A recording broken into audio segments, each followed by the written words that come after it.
You're listening to Catching Wildfire, a podcast by the Public Safety Broadband Technology Association. Today, I'm very honored to have Chief Brad Ventura, the fire chief for Maui County, joining us today to talk about, of course, the fire that happened on August 8th, 2023. And, of course, my partner in crime, the National Treasure, Chief Kim Zagaris, who, of course, led Cal OES for 18 years as the top fire official. And as I reflect back, Chief Ventura, both Chief Z and I and Bob Roper were at the Western Fire Chiefs during this event, which just had to make so many changes in Maui Fire Department. But you look back on it, I mean, the headlines, of course, are 102 fatalities, Lahaina decimated, 2,200 homes destroyed. It's just a lot of things that on their face, catch your attention, and they're definitely one of the most enormous scales you could experience. So we're looking forward to learn from someone that's been through it, Chief, and take us back to that day, and take us back to some of the initial actions taken by you and your command team. What comes to mind as you think back to that day? And then we'll talk about the after action and some of those interesting things. But let's start off with how it changed you and your department, and what were some of your initial thoughts? Yeah, thanks, Chief, and great to be here with everybody today. That day really started just before midnight on August 8th with our first fire that day, and that kind of woke up our firefighters to seeing what the day was going to bring, which was severe weather throughout the whole island. And as the day kind of went on and the sun rose, and we had multiple fires going on by that point, and then, into the afternoon when the Lahaina fire really got up and going after 3 p.m., conditions were just mad. And the weather was extremely severe. By 6 p.m., we had our fourth large fire happening on the island at the same exact time. And so we had to kind of do our best to divide and conquer. Our resources are very limited here. Our command staff had to prioritize resources between fires and focus on, the most valuable things at risk. And sometimes that was moving resources from one fire to another. But, a lot of the focus is on Lahaina. However, we did lose a lot of homes in Kula as well that day on the other side of the island.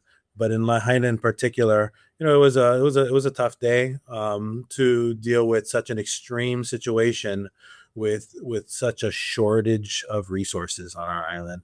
And our command staff and administration that day communicated amongst each other to prioritize where to send people and resources.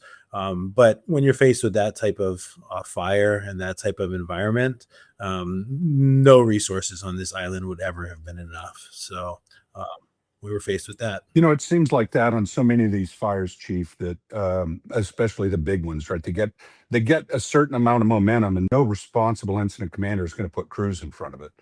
And sometimes the situation and the winds and the conditions are such you can't get in front of it if you chose to. And these are the difficult things about command. And I want to tell you how much I respect and appreciate your actions after. You reached out to the Western. We did. Chief Zagaris and Chief Roper, I know you know this well, but led an after action report. And I thought it was brave, and I thought it spoke a lot to your leadership to just say, tell us what we could do better. And as you think about that report, what things stand out for you in terms of lessons learned that maybe a lot of other chiefs out there are asking themselves, what should I be thinking of? Yeah, I think the basis for our actions after the fire I thought it was very important for us to provide to our community a third-party perspective on what happened. Having done many after-action reports in our department prior to this, doing this one ourselves, people could look at it in a negative light. So we really wanted to connect with the Western Fire Chiefs and see what they could do for us. And Chief Z and Chief Roper were kind enough to make themselves available, come to Maui for several weeks, interview dozens of our crews, and really get down to what was available, what happened, what decisions were made, and how we can get better. And so doing that AAR, lots of lessons were learned. Lots of great recommendations came out of it. We didn't want to have an impact on it. We wanted it to have an impact on us. And so we were grateful for all the recommendations in the AAR. That's just amazing. Chief Z, as you reflect on it, what stands out from the AAR? And as someone that has seen more large-scale disasters than anyone I know, this had to touch you. Oh, it did. And one of the things I would share, and we'll get Chief Ventura here to expand, but, working on one of the islands is not like working on the mainland at all. And I mean, you have what you have. And it isn't as though you can call mutual aid and it's going to show up anytime soon from anywhere. I think that one thing that really stood out to me, and I don't know that anybody's really told this story as well as we probably learned it in the interviews of over 200 of their personnel.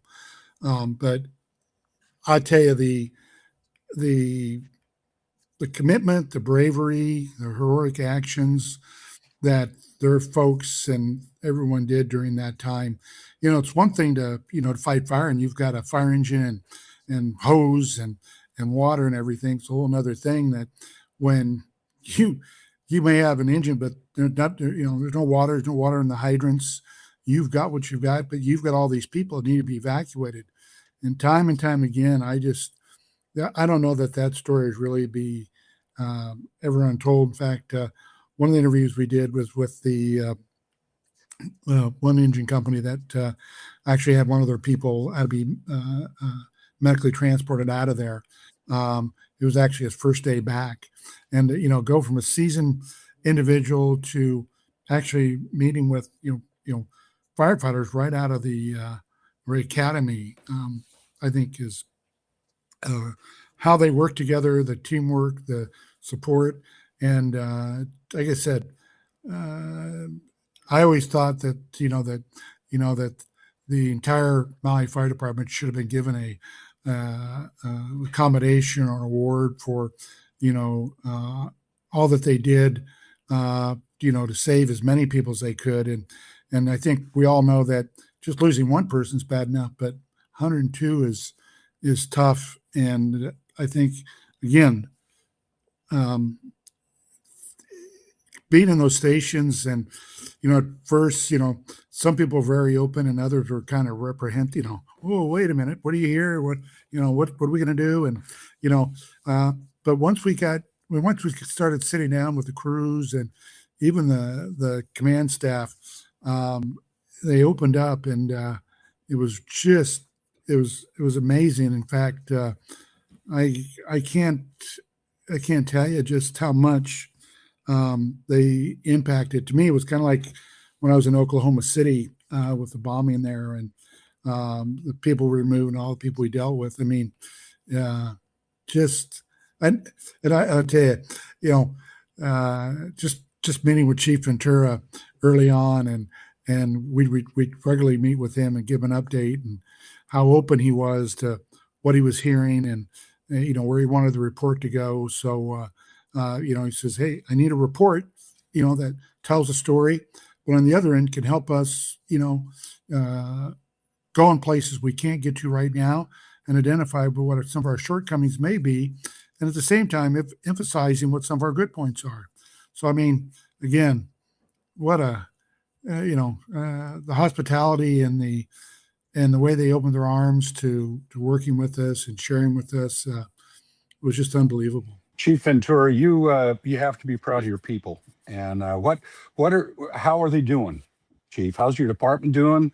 How are you and your command team doing? How are the crews doing? Yeah, absolutely. You're right. Extremely proud of the work they did that day. I know they saved thousands of people that day, got them out in their own apparatus. They were carried out. The heroic efforts are countless, and we'll never be able to hear every story of that day. Overall, we had 16 firefighters lose homes. I'm sorry, 15, and 4 lifeguards. And some of them have rebuilt their lives in different locations. Some of them have rebuilt in the exact same location. And so those are all healing opportunities for us, not only as firefighters, but also as community members. And, when you have a small town like Maui Island, everybody's connected to Lahaina in one way or another. And so everybody was definitely, hurt post fire. And so our recovery, for the wellness of our people is varied. We have some people that have recovered and have accepted what's happened and have moved on in life and are doing well. And we have people that are still struggling and are still seeking help and are still, trying to take every advantage of some sort of wellness opportunity to, help them move on. Our town's starting to open up a little bit. There was events this past weekend that drew thousands of people right to the heart of Lahaina at the banyan tree. And there was food and entertainment that really started to bring life to the town. There's over 300 homes that are being built, and hundreds have been moved into already. And some of those are our very own firefighters. I just got a text this week from one of my firefighters that he just got the keys to his brand new house that burned down. So very emotional. But there's lots of healing moments happening along the way. One of the things you talked about, it started early in the morning with when most people think, well, it was just a Lahaina fire, and really there's 4 significant fires you really had to deal with. But your upcountry fire, you yourself live upcountry. In fact, you're close to a major drainage. And at one point, you were a little worried about your own home.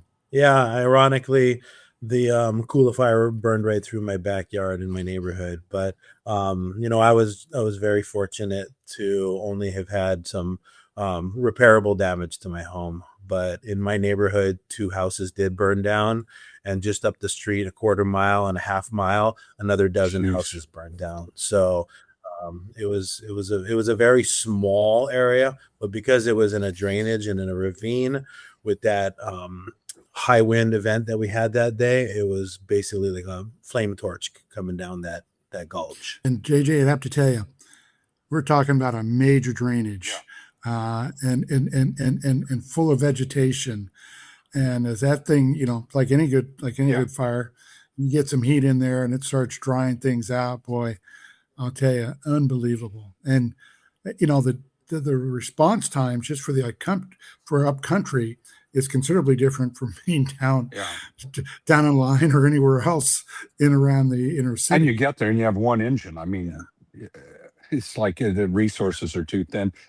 But maybe one of you chiefs could talk to me a little bit about the dynamics of why does fire run those canyons. Now, I understand it. Maybe not every person listening to this is a wildfire person. You see it. We see that in almost every major fire. It gets down those canyons, and it's a horizontal chimney. Go ahead, Chief C. I think, and we didn't start out, but what really created a lot of the like most incidences, they had wind, and wind was created by a hurricane way off Maui that brought them these strong winds, and the fact the first fire was all upcountry. And I mean way up country, where the roads go from being 2 lanes to almost just 1 lane. Your car barely fits on, let alone if you're in a big engine and you meet somebody, and in some timber vegetation in there. But again, they had down lines, they had trees that were dropping, already had wind blow down from previous wind events. That's just a good example of like anything else. But, and again, like anywhere, the lower elevations are more flashier fuels, but the more upcountry you go, you get more heavier fuels.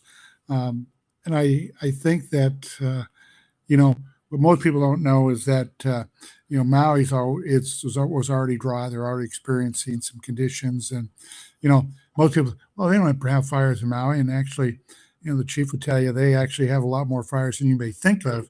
And again, the upcountry fires are probably their most concerning. But the other thing most of us don't have every day, but I don't know too many days you don't have, they have a significant trade winds every day that push their fires, no matter what they do, whether you're up country or down country, you've got winds almost every day there.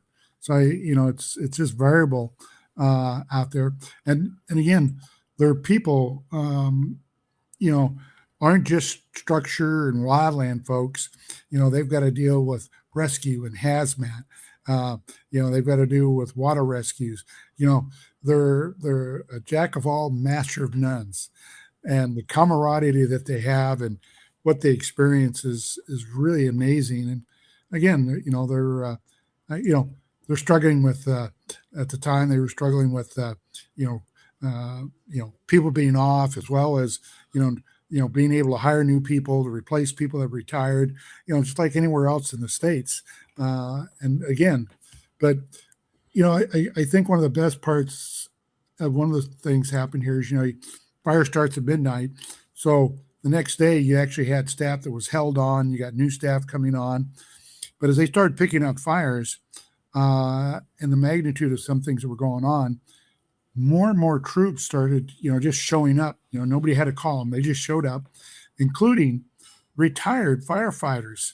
And when we interviewed the dispatch center, who was just overwhelmed by the number of 911 calls that came in, they experienced the same thing. They had dispatchers that had been retired for years, came in, hey, how can I help? Just jumping in at a moment's notice. When they were doing the rescues early on, why we think, the firefighters, boy, even law enforcement was, it was all hands on deck. And I mean, it's really just amazing to deal with. The winds, I think, the dry fuel coupled with the intensity of the high winds really drove that issue. And they don't often have too many big fires with that wind.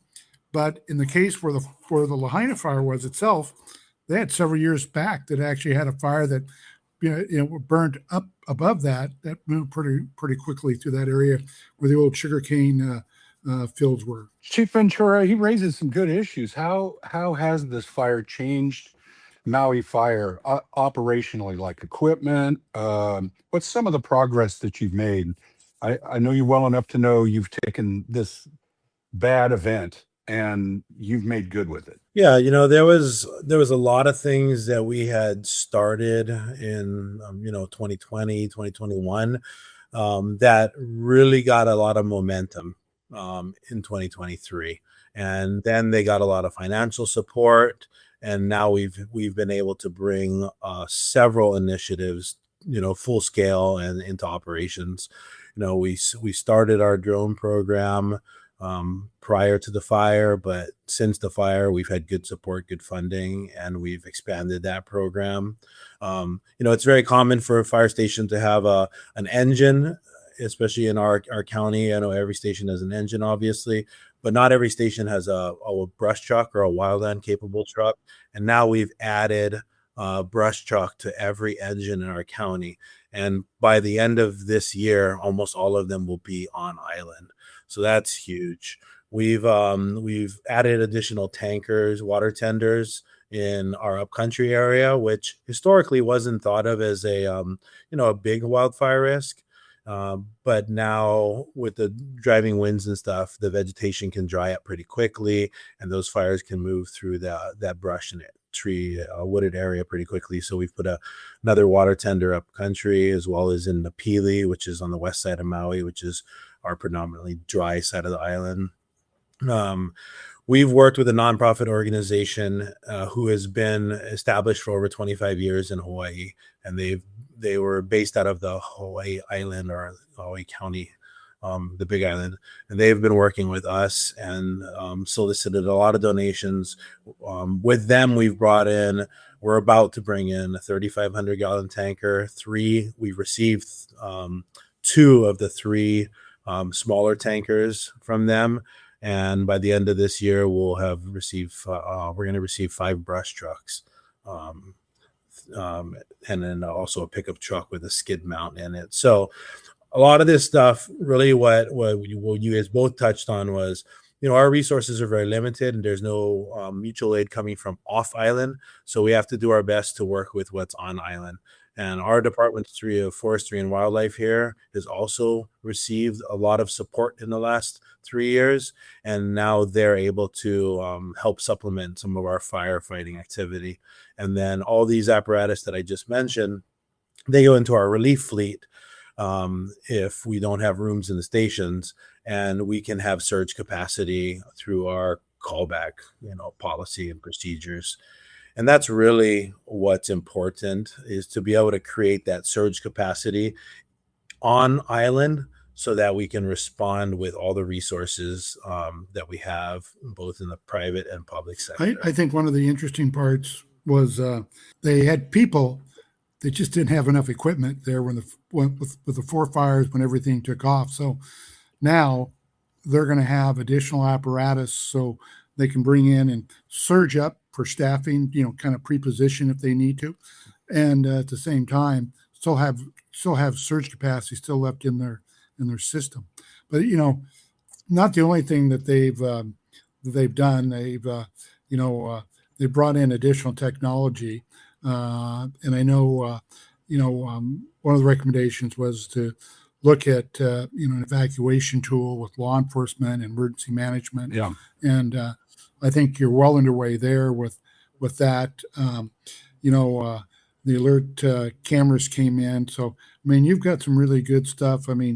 You brought more technology on board the engines. I know you're using some FirstNet capability, and it's been kind of interesting watching you grow. Yeah, on the technology front, we've increased technology everywhere from our nozzles all the way up to software and everything in between. We did a pretty extensive project on the hen nozzles, and they've been a good addition to our wildland firefighting capability. The FirstNet Authority, we had meetings with their board of directors. We had meetings with their team, and we've been fortunate enough to receive support to put deployables in Maui County, which we didn't have prior to the fires. And a lot of that came from the board wanting to listen and make things better. And so we now have, our county is complex because we have 3 islands that we cover. And so now we have mini CRDs on all 3 islands. We have a CRD on Maui. So should we have any cell phone capabilities go down, we have the ability to get that up and running with FirstNet.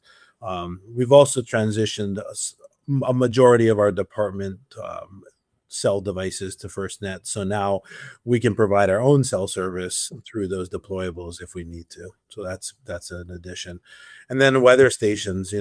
Hawaii had very, very limited weather stations and RAW stations. The red flag warning for the state of Hawaii still comes through Honolulu Airport and only Honolulu Airport. But they've installed dozens of more stations throughout the state. They're creating some good background data and some good baseline information. And the National Weather Service is going to start using other RAW stations throughout the state now, because what's happening on one island is definitely not happening on another island here. So we'll get more accurate weather inputs now. Can you maybe talk a little bit about your relationship that you've developed now with Hawaii Electric and how that's helped you out? Yeah, the utility's been very responsive, and we meet with them regularly as the fire department does. They've worked with us to focus on areas that we know to be vulnerable areas where if a fire does start, we're not going to be able to get to it quickly. So they have hardened lines and hardened systems very well. The Alert West system, they brought that into their jurisdiction, so that covers Hawaii Island, Maui, Molokai, Lanai, and Honolulu, Oahu. And so they cover, we have good, video footage now of a lot of our districts. And they're also very receptive to just, meeting and saying, hey, can we tweak this camera? Can we move this camera a quarter mile this way or that way so that we can get a better view shed of the more, risky areas where we would have fires. So that's been a really good tool for not only the fire department, but also for Maui Emergency Management Agency. The communications issue is a fascinating one. When you're a rookie, somebody's going to stand in front of your class and say, fire burns up and out, right? You remove its oxygen, you interrupt the chemical chain reaction, you take away its heat, then it's going to go out. So it's the same on the West Coast as it is the East Coast. But the fact is, while the flame might be the same, how the problems we face and the issues you face are different. And one of those differences is that on a lot of the Pacific Islands, because they're volcanic, you can't cost effectively bury the fiber lines. And the fiber lines are what hooks the cellular towers to the network. And you lose a fiber line and the whole thing comes down. And that's important because we deal with this also in the Gulf states. You get a giant hurricane comes through and the lines blow across the road. And I'm just thinking of me, Jeff Johnson, the firefighter or lieutenant, because I wasn't a very responsible lieutenant either. And the first thing I'm going to do if it's in the way of my truck is I'm going to cut it. And what I didn't realize, I just cut the only line hooking 3 cellular antennas to the to the central office. And like, if there's one lesson you can learn, it's as a firefighter, it's, hey, if you can drive over it or knock down what's holding it up, do that. Don't cut it. Like, let that line live as long as it can live, because that is often the backbone of what holds things together. And I tend to look, as a firefighter, I tend to think about me and us and ours. And the fact is, where are we going if we didn't get a 911 call? And that 911 call, 92% of the time in America, comes over a cellular phone. So do you want to just kind of reflect on how disruptive that was to have the commercial carriers down? What happened at Maui Fire when comms just got flipped on its ear? Yeah, all of us have sat through numerous AARs, and even if it's a type 5 incident, communications is always one of the issues that we talk about. This is no different. This is a type 1 incident, and communications became a challenge with regards to cell service.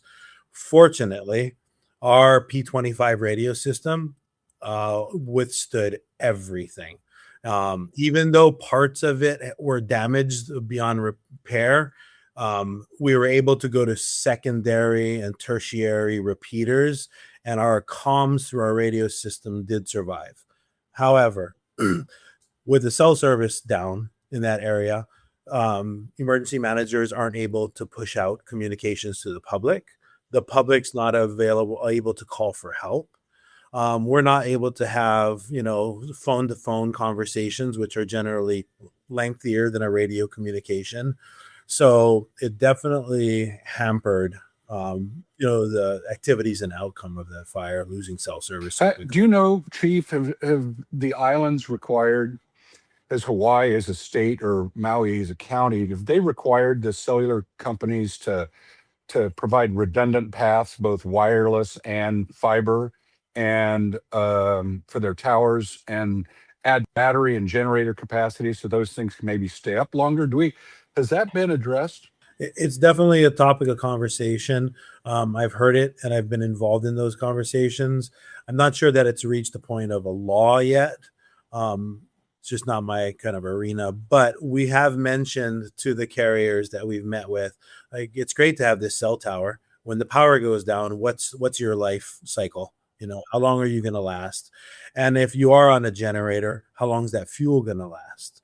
And can we last 4 days? Can we last 7 days? How do we get to that point of resiliency? Because, cell service being out in a hurricane, we're not going to get it up and running very quickly if things are going to run out of fuel. Yeah, absolutely. Interesting. Let's talk a little bit, Chief, about your community. Chief Zagaris took me on a tour of the campfire in Paradise, California after that event. I learned so much.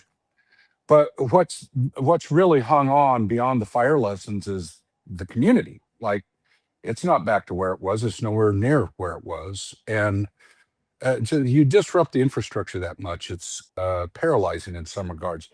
What would have been some of the surprises to you or the lasting effects of the fire on the island?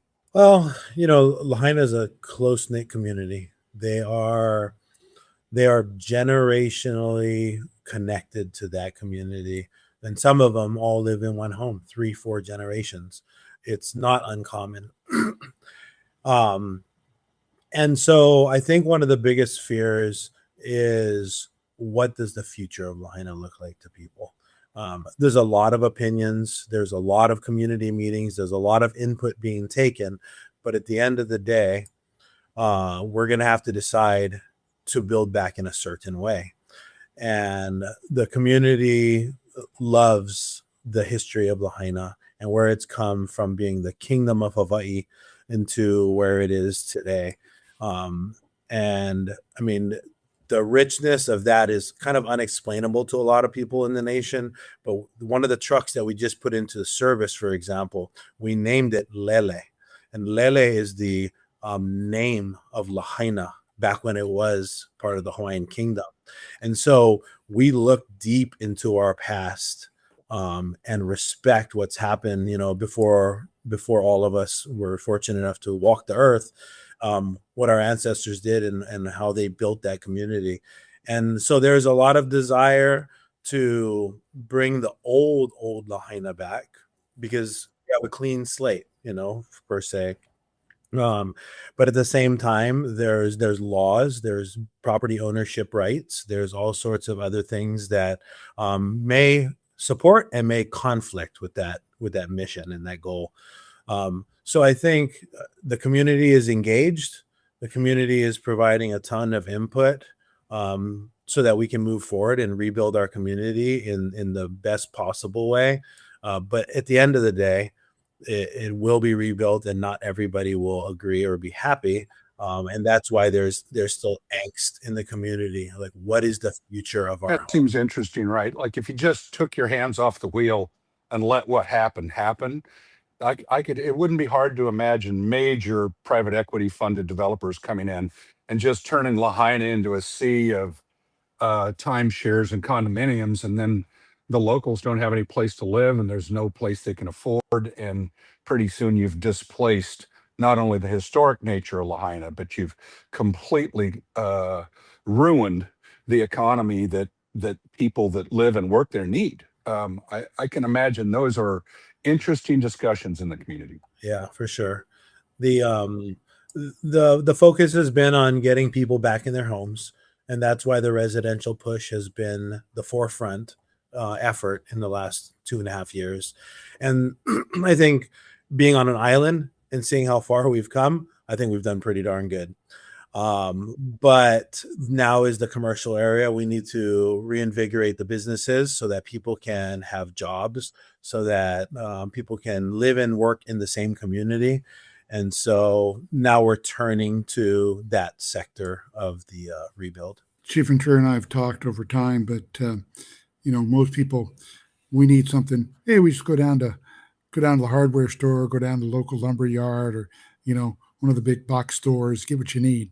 It didn't quite work that way, and on the islands, everything's got to be shipped in, and that adds extra costs to the whole process. And one of the things that when I look at some of the area in and around Lahaina, some of those old homes, the streets aren't wide enough, for 2 vehicles, let alone the fire engine and the vehicles, and because they're multi-generation, people parked, on the sidewalk, and still not enough room, or on the lawns, and again, and how many times they'd been remodeled over several generations.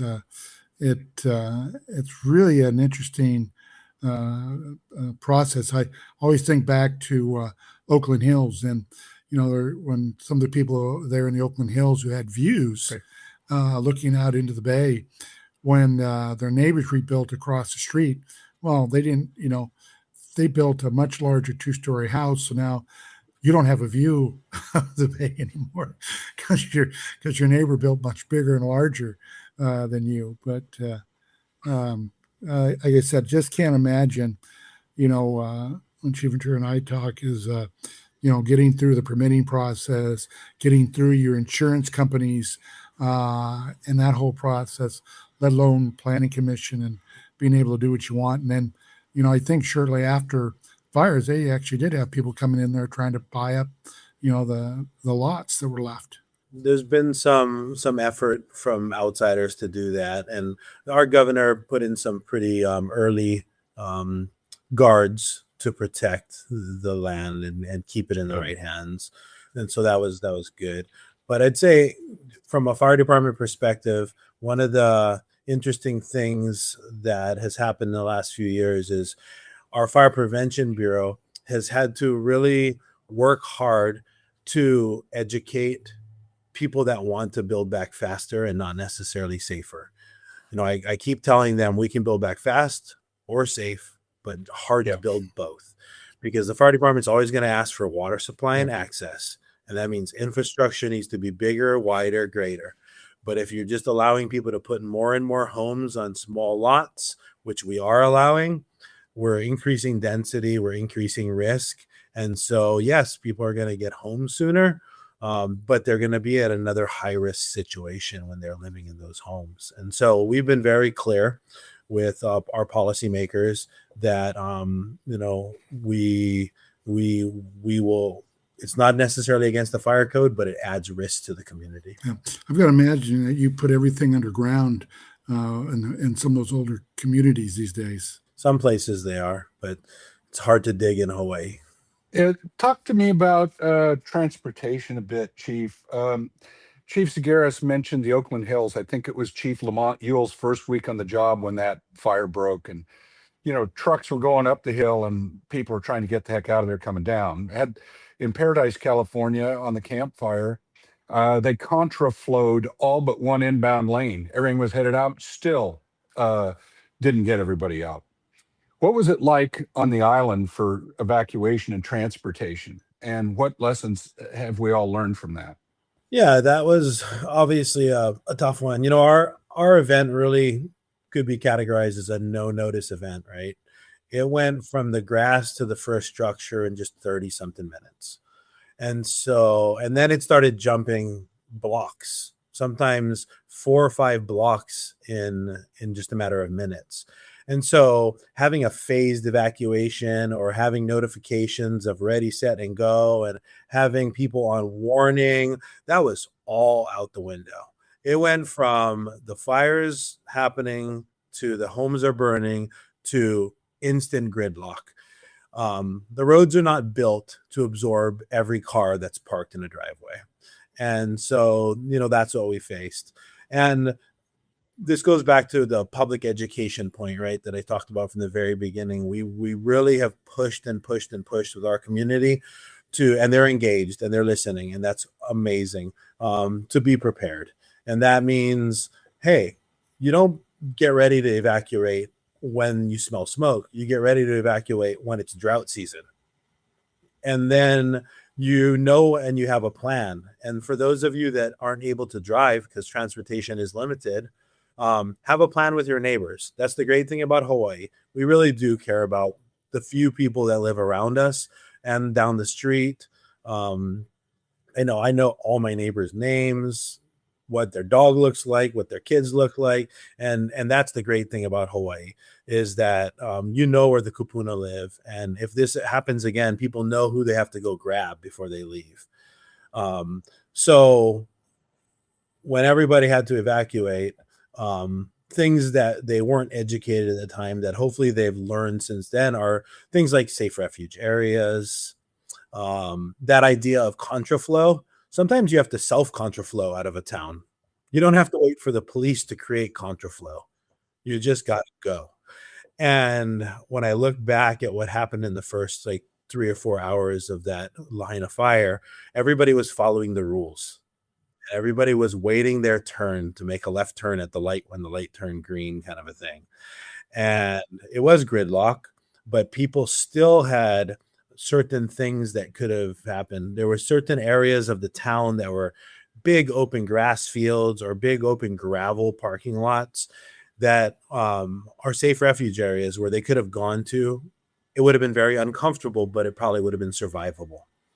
And there was one area, the Maui Police Department did a wonderful after action report that provided a timeline and showed a lot of the locations of our deceased. And they were very close to some of these safe refuge areas. And if they had only known, that they could have just gone through this yard or through this fence or drove a car through a small fence to get to these areas, it would have alleviated a lot of the traffic and, fatalities. I believe, I know you ended up with a new emergency manager. One of your retired BCs came out and took that on. And I think you at time indicated that was going to be a positive thing. And I also believe you guys have since moved into a new emergency operating center. Is that very close? Anytime you move into a new building and you integrate a ton of technology, there's a ton of bugs. So they're working their tail off, and they are close. They've done a great job, and it's going to be a fabulous facility. And they're knocking on the door right now. That's excellent. I found when we're doing the interviews that one of your strong allies was ultimately the police chief, and I know he's still there doing things, and I know both sides struggle with being able to get that 911 center staffed, with enough adequate people each and every day. Any of that changed, or? Yeah, there's some development on that. The Maui police chief and I have a great relationship. We've actually increased our unified command training since the fire, of course, just to be more lockstep with each other. And, we continue to have fires here regularly. And so now we have patrol officers that are actually jumping in our BC vehicles or following along, which really strengthens that command aspect of the incident. As far as dispatch goes, the police department's done a great job recruiting, and they're trending in the right direction to fill positions. But one of the things that kind of came out of the AAR, as well as our fire department strategic plans for the last 15 years, is to have our own dispatch center. And so we're working in that direction with our department specifically, and just doing some analysis on facilities and staffing, and if it's something that we can actually accomplish within our current building structures, versus having to build new brick and mortar. So that study should be starting pretty soon here. We're running close to the timeline here, but one of the things I'd mentioned to you is that you took this job, and you had ideas of things you wanted to do for the department, and I'd indicated that this particular fire is changed your entire thought process, changed everything you want to do or wanted to get done in your career for the Maui Fire Department, and you've had to adjust and tweak. And how you doing with all that? I mean, Yeah, overall, you have a plan, right? And I was appointed as a chief in October of 2021, so just about 2 years into it, the wildfire in Lahaina. So the good thing is we have a lot of things going in the right direction, and then this is just an infusion of energy to enhance and make things better. And I think we've done that as an organization. It's kind of like having an incident within an incident, or having a mayday in a structure fire. You can't stop what you're doing. You just need to add this to it and manage it with the people you have. Build your command staff up to now manage both of the incidents that you're dealing with. So we've been able to kind of focus on the long-term goals of the department, as well as the short-term, improvements of the AAR, the FSRI reports, and all those things that we're being tasked with. They all need to stay alive. And, as a fire chief, it's all important, right? So you can't drop any one of those plates. You got to just keep going and figure it out. And, I've been fortunate, as many of us have. You surround yourself with good people that can do good things, and we're going to figure this out, and we're going to get it. Great analogy. It is. Well, Chief, mahalo for taking your time to share with our listeners today. I am a massive fan, as is the Western Fire Chief, of you and your command staff, your fire department. But I have to say you went to a new level on my chart when you mentioned that you get cops to take ICS training. That, my friend, is that is unprecedented nationally, because you know the blue wave is a thing, and we're just very proud of you, Chief.